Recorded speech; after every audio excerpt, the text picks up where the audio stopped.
morning mga ka-idol. Nandito tayo ngayon sa ating baboy mga ka-idol. Ito yung iniwan natin mga ka-idol na naibenta natin yung 10 nung nakaraan. Ito yung pang-11 mga ka-idol na gawin nating inahing baboy mga ka-idol. Mga idol, malaki na mga ka-idol. 1 buwan at 20 days na siya mga ka-idol. Yan, yung mga kulay blue na sa likod mga ka-idol, nilagyan namin yan mga ka-idol kasi pinakagat ng mga lamok mga ka-idol. Yan.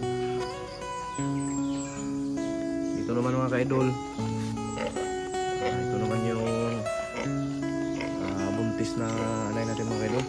Ito mga ka-idol, anak din niya yun yung ka-idol, anak.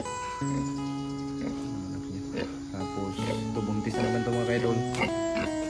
Yan. Sa mga ubos pa ito mga anak mga ka-idol.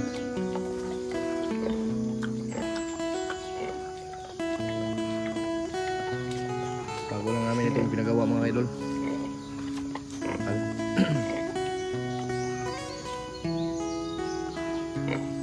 So yun lang mga ka-idol. Salamat.